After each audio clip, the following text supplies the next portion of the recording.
had hanging in my office for many years a little sign that was from my grandfather. It hung in his office for many years. It had been signed by the person who had given it to him with a quote that's often attributed, and it's attributed on this particular sign, to Ralph Waldo Emerson, which, like many things that are attributed to Ralph Waldo Emerson, it is not. So I'll offer you these words. The choir's going to sing them in a little bit, by Bessie Stanley, a woman who won an essay writing these words in 1905. To laugh often and much. To win the respect of the intelligent people and the affection of children. To earn the appreciation of honest critics. And endure the betrayal of false friends. To appreciate beauty.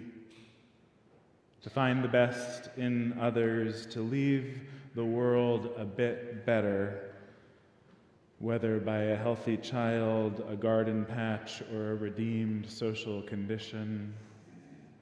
To know that one life has breathed easier because you lived here. This is to have succeeded.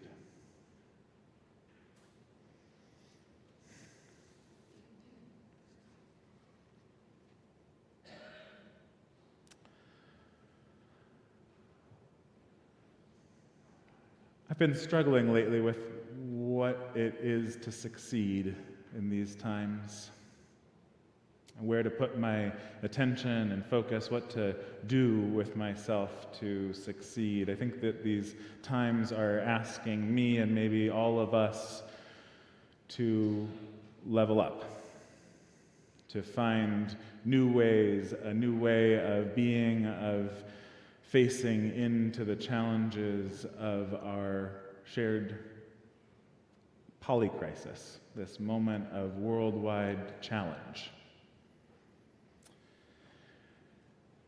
Now, maybe I think about it in terms of leveling up, because as you've been hearing about this worship season, I am a bit of a game player, and I think that there's nothing better, particularly in role-playing games.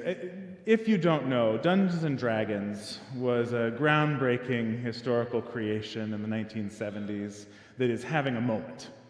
People, the young people especially, are playing Dungeons & Dragons at unprecedented rates. It's one of many role-playing games where you take on a character and face challenges with your friends in an interactive story. We've had some intergenerational community engaging the last several weeks here playing Dungeons & Dragons up in the Chrysalis room, the place where people are transformed. Now, the thing you need to know about role-playing games, if you have never played one, is that the most exciting moment in the role-playing game, the thing you're waiting for session after session, because you put hours and hours and hours and hours into this game before the story ever ends, the thing you're waiting for is the moment when your game master tells you, level up. You level up to a new array of abilities and capabilities, powers, spells, whatever it is your character does. You get this excitement of leveling up.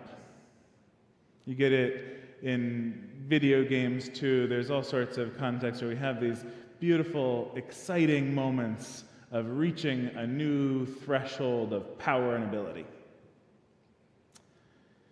And what I realized thinking about leveling up in these games versus leveling up in real life is that while in the games it is so exciting and full of pure joy, in real life, when we level up, it sucks.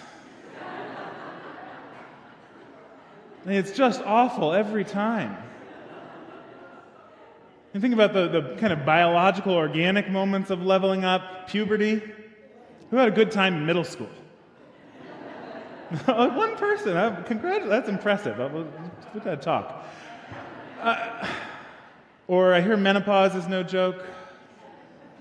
All of this aging, all of these leveling up moments, they come with inevitable hardship and suffering. In fact, it's through our metabolizing the hardship, it's through making meaning of the suffering and finding a new way of relating to it that we level up. When I think about my own life's moments, looking back when I can identify a threshold that I crossed, I think about mania and psychosis and depression. I think about getting divorced. I think about a significant death. And even the joyous level-ups that we celebrate are a marriage or having children. Well, you know. And so perhaps the conditions that we face in our country and our world right now are just the perfect conditions to level up.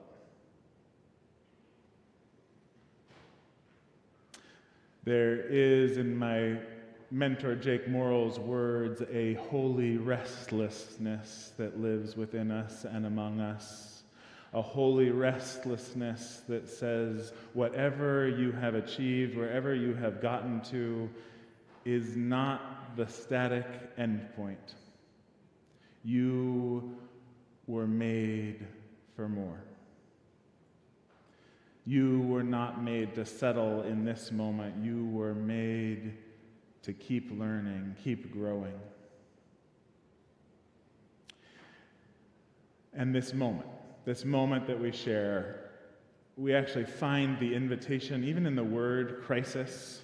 It comes from the idea of judging or deciding or separating. It means a turning point, a decision point, the critical moment. It's in that sense that the Zen priest Norma Wong, who recently spoke at our seminary Star King Symposium, teaches that in transformational work, it is the crisis that opens the way for big leaps. It is the crisis that opens the way for big leaps. And we know through especially Naomi Klein's work and many others that this kind of crisis capitalism has horrifically been employed to dominate and control. Right? In that book, Shock Doctrine, she talks about the story of the 1973 coup in Chile, the US-backed coup that put Pinochet into power, and how in the face of the crisis, the shock that the people of Chile were experiencing, the Chicago boys, the Chilean economists who had been trained at the University of Chicago by Milton Friedman in a particular view of free markets, came and rapidly implemented an agenda that cut social spending, removed trade barriers, privatized the state-owned enterprises, and was enforced all over by brutal oppression. More recently and closer to home, she tells the story of New Orleans after Hurricane Katrina, when the chaos of the city was in its worst moment in 2005. Residents scattered. The plan was quickly rolled out to rebuild New Orleans by privatizing the school system, among other public services. They replaced the entire public school system with charter schools, public housing was demolished, and even to this day, most of the teachers in the New Orleans system have been teaching for less than 5 years. So we know what some people do to take advantage of a crisis. And we know that those in power in our country today and many other places in the world, they're manufacturing crises to create opportunities for greater control. If our faith is rooted in an optimistic progressivism, in a belief that things will just get better if we all work hard enough, if moments like this can feel like they cut the legs out from under us, they can leave us with despair. And so what they ask of us is to make sure we are rooting our faith in something deeper, to level up our faith in something beyond our own moral agency. To ask what those peoples who have survived the harshest repression have asked: how do I keep living a life of integrity, joy, and service, even though? Because it's not the only possible outcome of a crisis. Joanna Macy would tell the story of when she first kind of came into view of the poly crisis as she was seeing it 50 years ago. Her children were teenagers, over 50 years ago it must have been. Her children, teenagers, they were at a conference talking about ecological challenges. And all of it just suddenly became vivid and real and heartbreaking. It was like, she said, the scaffolding that she had kind of made it all kind of make sense as an intellectual structure came crashing down, and it felt heartbreaking. She could feel it in her chest, in her body. And over the next year, she didn't want to talk about it. She didn't want to spread the despair, knowing the truth of how bad things were. But more so, she didn't want anyone to argue with her about it or try to cheer her up. But then another moment came, out of this crisis came a moment when she was facilitating a group of university faculty. She had about 40 people in the room, and she asked them, as they introduced themselves, to say just their first name and a moment when the crisis of this living planet touched them personally in their lives. And this simple way of beginning broke something open in that room. Aliveness and creativity ensued, laughter and tears among this university faculty.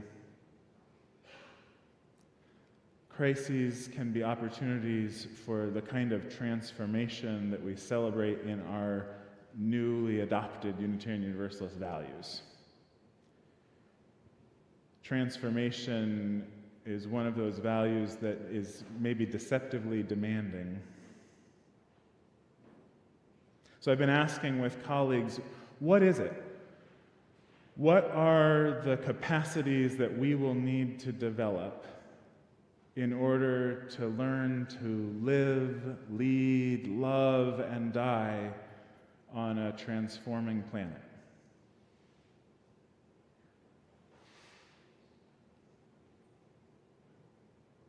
The forces that are hell-bent on destroying so much of what we hold sacred, they've leveled up. We are ever more isolated and lonely, addicted and anesthetized, distracted and reactive. But I remember the words of another wise teacher of mine, Phil Porter. He says that we always get into trouble, actually, in a lot of little steps. And so it will take a lot of little steps to get out of trouble. What looks like a grand leap of leveling up is really the culmination of a very incremental process. And so to change your life, Phil says, change your practice. So I think that here's what the level up, the crises of our world are asking of us will entail. We're going to need to level up our values.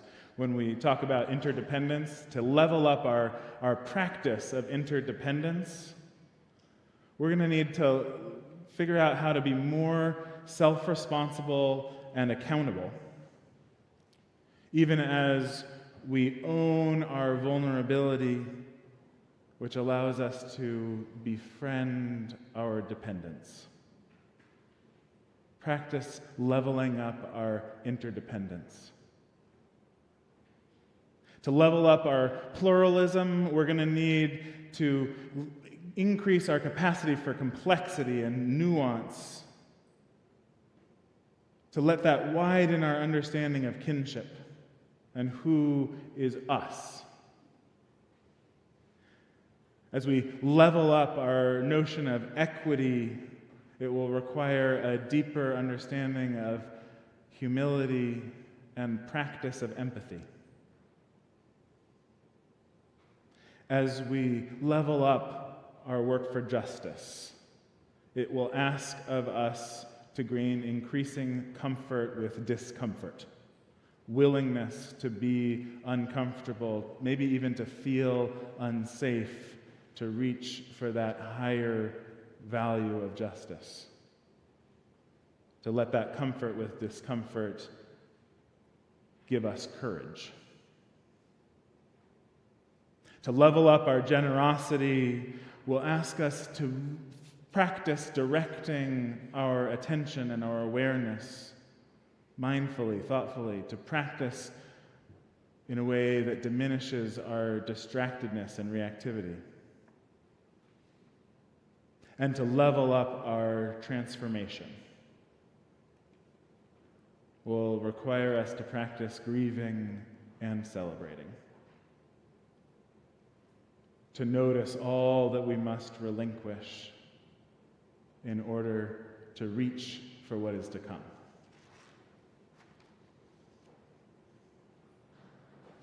Been thinking about the people who built this church, because we've had Kay Kreider, I mentioned, here this weekend, meeting with leaders, talking about where we're at and where we're headed, talking about this building and all of its needs. Thinking about all they relinquished, all the grief, all the conflict that entailed building this building.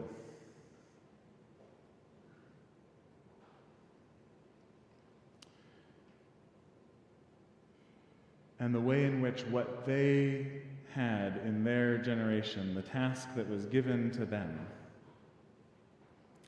is not dissimilar from the task that's given to each of us, each generation of church, required to ask what it means to give this gift of religious community on to the next generation.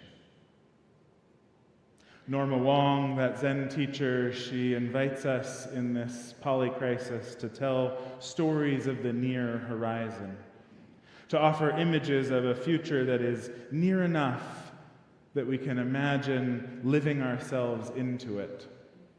So I've been trying to imagine, what does that level up look like for us here and now? And so I invite you into a little imagination journey with me. Can we imagine as the cities with diminishing funding close their after-school programs, a group of children participating in after-school here, joining gardeners from our church in tending to a permaculture orchard, ensuring there will be fresh fruit for the local community. And then on the weekend, the staff of the Greater Richmond Interfaith Program's Family Shelter that this church helped to start, helped to found. The staff are here on a retreat together, taking a deeper breath and recharging for the emotionally and spiritually demanding work of supporting the families in their care.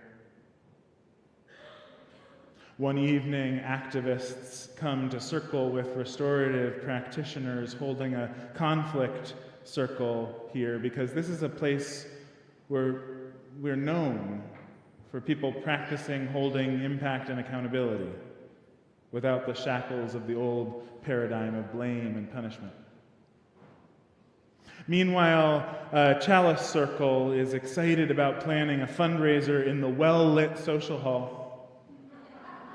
And they can just hear the friendly buzz of conversation among people sitting in beautiful and comfortable chairs, coming to a stop as a speaker is heard clearly on the effective sound system, with the acoustic space transformed by batten panels hanging from the ceiling. And then you young adults who've come from across the country to live together for a year in a home that the church keeps, who are serving internships with our Good Neighbor partners.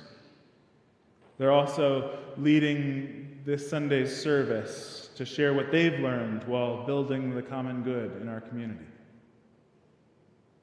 In the next week, extreme weather has knocked out power in the area, but we are welcoming neighbors to shelter here, where the upgraded solar panels and batteries and heat pumps provide power and warmth to families, elders, our wider community in a moment of need.